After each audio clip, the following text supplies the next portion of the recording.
एक गांव में एक कुआं था। अब उस कुएं में एक कुतिया गिर गई। कुतिया गिर गई, वो उसमें सड़ने लगी, कुएं में से बदबू आने लगी। अब गांव के लोग इकट्ठे लोग होकर के पंडित जी के पास पहुंचे। पहले ऐसे ही जाया करते थे कि कोई उपाय पूछ के आओ। पंडित जी के पास में गए, हाथ जोड़ करके बोले, पंडित जी हमारा जो गांव है उसके कुएं में बड़े बदबू आ रही है, शरारत हो रही है, क्या किया जाए?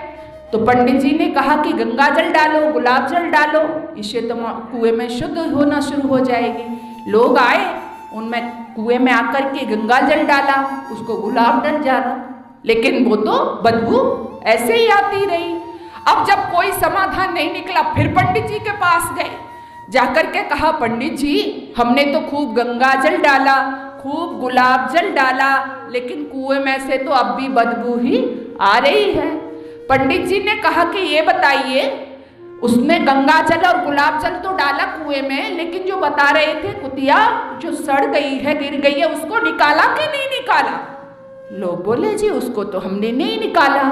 पंडित जी ने कहा, अरे मूर्खो, जब तक उस कुएं में से उस कुतिया को नहीं निकालोगे तब तक कितना भी गंगा जल डालो, कितना भी गुलाब जल डालो, कुएं में से बदबू ही आएगी। ठीक समझे? क्या समझे?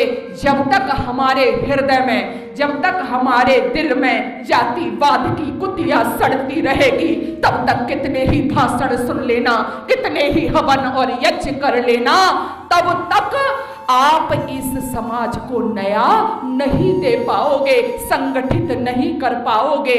और यदि संगठित नहीं करोगे तो बंटते रहोगे। जो हम आपस में बंट जाएंगे तो हिंदू चेतना के बिंदु धुंधला जाएंगे।